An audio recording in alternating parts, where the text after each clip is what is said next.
St. Louis sits on the banks of the Mississippi and Missouri rivers, and we know it for baseball, beer, and of course the Gateway Arch. Our travel correspondent Dayvee Sutton is back to give us a tour of the newly reopened national park.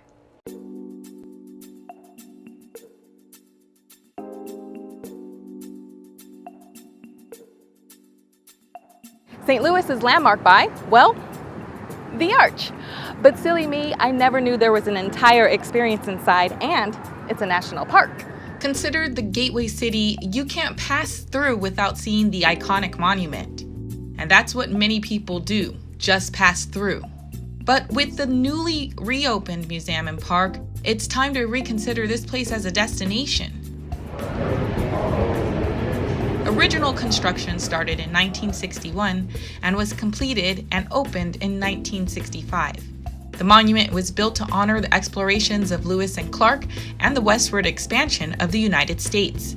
Our new museum, which just opened this July, now features 200 years of history of the story of St. Louis. And we start in the colonial times, and we learn about the early settlers that came here, and we talk about the different people who crossed this land and the different perspectives of their stories.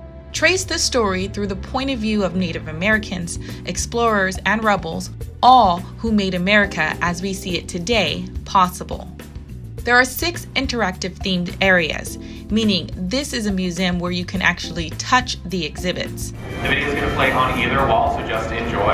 And your visit wouldn't be complete without a trip to the top. Eros Saarinen was the architect who designed the arch more than 50 years ago, and his job was to create a monument to Thomas Jefferson. What he knew is that Thomas Jefferson coined the term catenary curve, which is the same shape you get when you hang a chain upside down. So if you look at our arch and imagine that, we have the same shape for the Gateway Arch.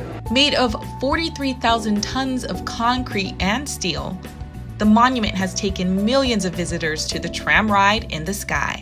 So we've been transported 630 feet to the top, which is technically America's tallest man-made monument. With views of the Mississippi on one side and the gorgeous St. Louis skyline on the other. You can start planning your next stop around town before you even make it back down. A stop at the National Blues Museum, Missouri Botanical Gardens, or how about Forest Park and the St. Louis Zoo? So many things to do around town.